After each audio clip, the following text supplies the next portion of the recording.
अखिलेश जी कानपुर से। राधे राधे महाराज जी।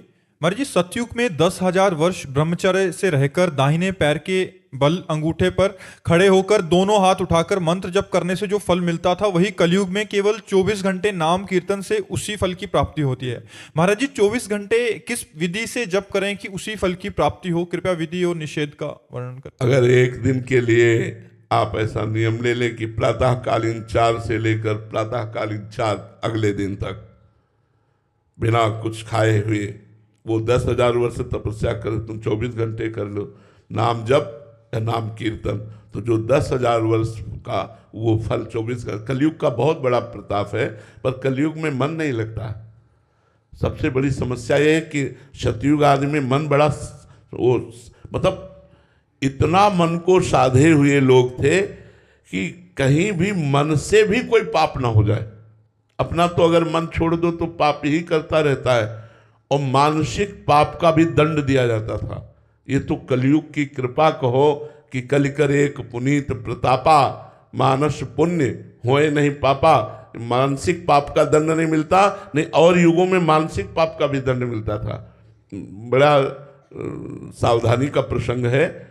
भगवान परशुराम जी की माता रेणुका जी जमदग्नि जी की संध्या का जल लेने के लिए गंगा जी के समीप गए। वहां देखा एक गंधर्व अप्सरा के साथ विलास कर रहा था।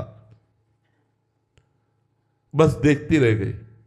इतने में विलंब हो गया तो देखा संध्या का समय तो निकल गया, अब क्या करें।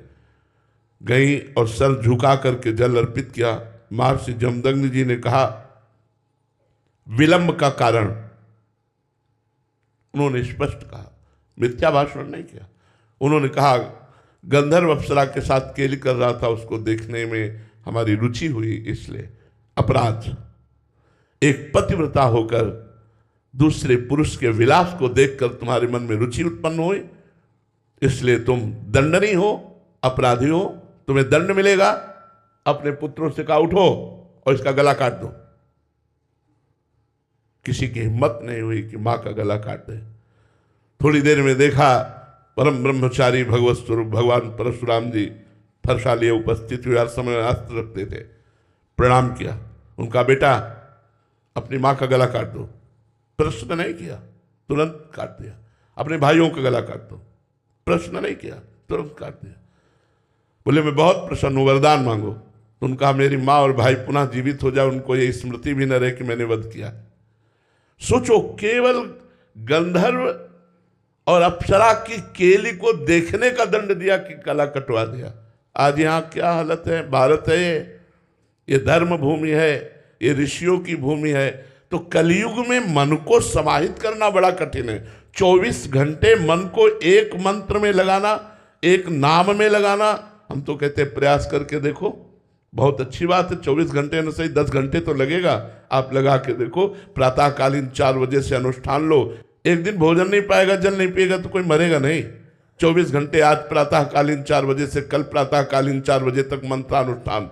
लघु शंका कराए, आचमन किया, पवित्र होकर फिर बैठ गए और जब करके देखो, आतंक मचा देगा। मन बड़ा बदमाश है, ये बड़ा बदमाश है। ये एक क्षण में न जाने कहाँ से कहाँ ले जाता है। कलयुग में ये सुविधा तो है, लेकिन है बहुत कठिन। मन बड़ा पवित्र है, इसलिए भगवान में नहीं लगता। पूरा जीवन हो गया यार संभालते हुए, फिर भी जरा सा चूक करो तो भगवान का विस्मरण कर बैठता है।